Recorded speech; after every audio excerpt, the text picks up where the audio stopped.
a Reacción TV. Mi nombre es Daniela Arias. Muchas gracias por acompañarnos.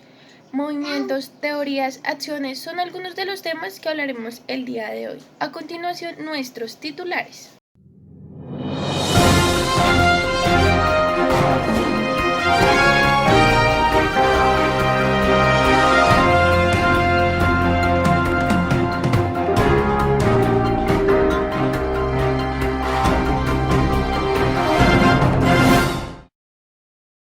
Esto es Reacción TV de la Universidad Iberoamericana. Teoría general de los sistemas. Teoría presentada por el señor Ludwig en 1973, donde nos habla que esta teoría es una concepción estructurada que busca estudiar al sistema como un todo, teniendo en cuenta sus componentes y analizándolos. Esto llevándolo a cabo por medio de algunos métodos científicos. Quiere decir que la alteración de alguna de las partes del sistema, esto afectará al conjunto de sistemas en general. La teoría nos habla de dos grandes enfoques. El primero es que observa el universo empírico y escoge fenómenos generales para tratar de construir un método teórico para ellos. Quiere decir que este método, en vez de estudiar sistema por sistema, considera en conjunto todos los sistemas y busca cómo reducirlos a un tamaño más razonable. Y el segundo es que ordena los campos empíricos en forma jerárquica. Para llevar a cabo esto, tiene que tener en cuenta el nivel de complejidad y la organización de cada uno de sus individuos. Distingue varios niveles de complejidad. En el primer nivel hablamos del sistema, que como ya lo habíamos hablado, es el sistema coherentemente en total. Por ejemplo, una familia. El segundo de nivel hablamos del suprasistema, que es lo que rodea al sistema. Entonces aquí hablaríamos sobre los amigos, los vecinos, etc. Y el tercer nivel son los subsistemas, que es lo que compone al sistema. En este ejemplo, entonces, el papá, la mamá, el hijo. Existen dos clases de sistemas, los abiertos y los cerrados. Hablamos de los sistemas abiertos a los que comparten intercambio de energía e información con el medio que los rodea. Aquí podemos hablar de una ciudad, un bosque, un animal. Y hablamos de los sistemas cerrados a los que no comparten absolutamente nada con el medio que los rodea. Estos son sistemas herméticos a la naturaleza. Entonces hablamos de un globo inflado, una olla de presión, una batería de un auto. Esta teoría es diferente a las demás porque el sistema trasciende las características de cada individuo. Ya sabemos que si hay alguna alteración en alguna de las partes de los sistemas, inmediatamente afecta a todo el conjunto en general. Y estos sistemas comparten información frecuentemente, están como en contacto siempre. Buenas tardes, compañeros. A continuación procedo a explicar qué son las teorías de la física.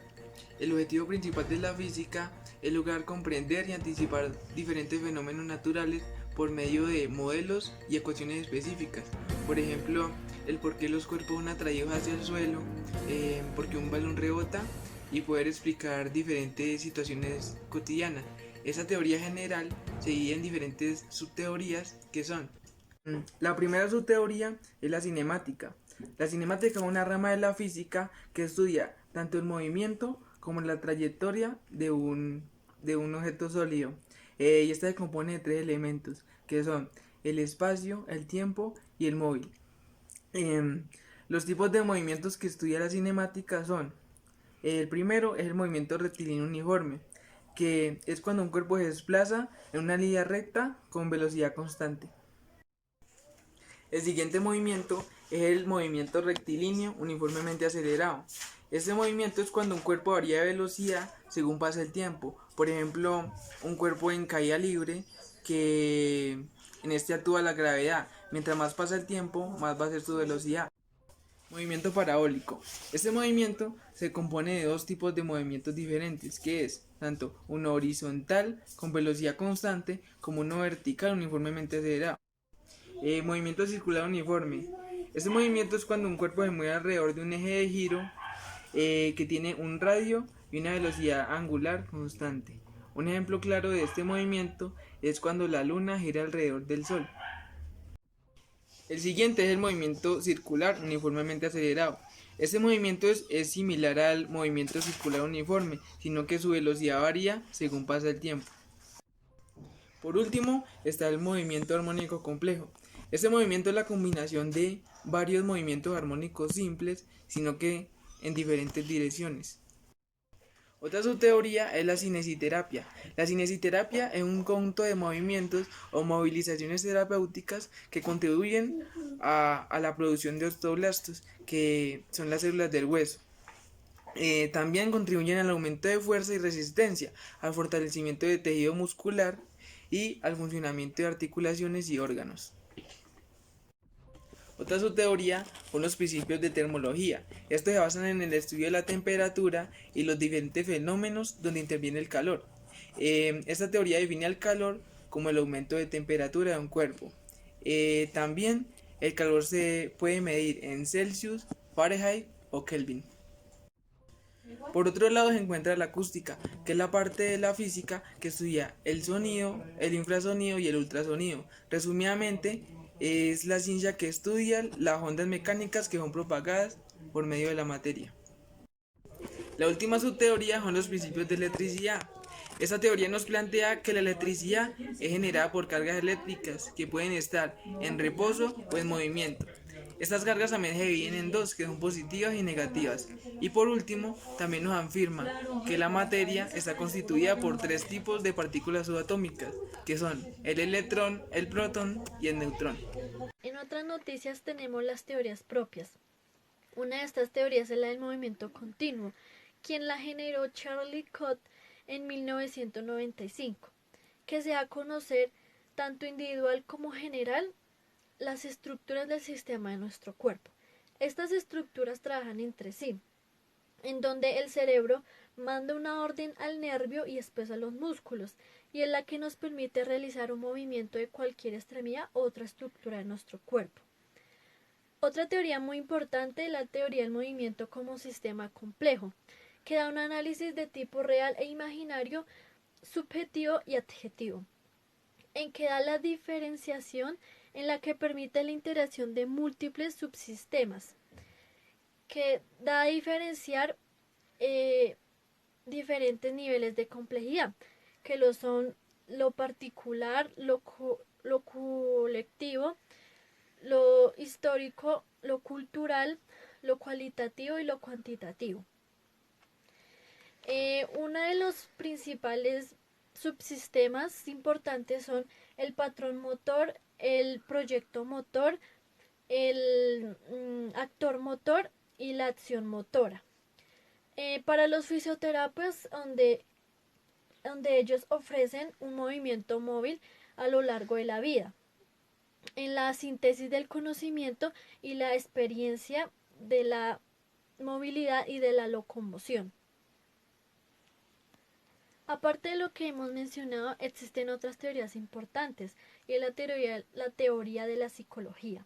Esta teoría define como la acción del estado de un cuerpo y es cuando cambiamos de posición o de lugar o cuando tenemos una inquietud o una alteración. En la primera manifestación de efecto es la compasión y los sentimientos, también dados como los celos, la risa, la ira y también damos un desarrollo de propagación, que es lo religioso, lo político, lo estético y lo social. En la teoría de la comunicación humana, esta la generó Paul Watzlawick, en que dijo los problemas de las personas al tener una mala comunicación, y es donde que no todos tenemos el mismo punto de vista que los demás, en que se marca el enfoque de un enfoque en lo internacional en la psicoterapia, que tiene como enfoque en lo mental, que se cumple tener una buena comunicación teniendo unos requisitos para ello.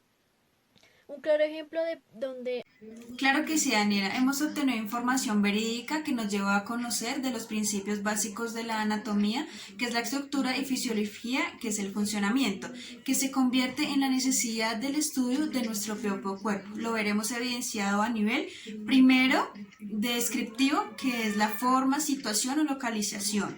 Segunda, la macroscópica, que es lo que vemos a simple vista. Lo tercero es la microscópica, ver las células y las estructuras a través del microscopio.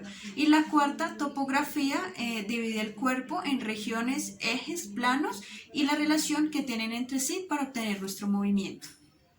En otras noticias, Jackson Hoglis, neurólogo inglés de 1911, y Rudolf Magnus, farmacólogo y fisiólogo de 1927, en la teoría jerárquica nos dicen que el sistema nervioso central se encuentra de forma jerárquica, haciendo que los niveles superiores ejerzan control sobre los niveles inferiores. Pueden aparecer cuando se lesionan los centros corticales, lugares de la corteza cerebral que se han asignado funciones dentro de cada lóbulo. Estos son frontal, parietal, occipital y temporal, pues las líneas de control no se cruzan y los niveles inferiores no pueden ejercer control.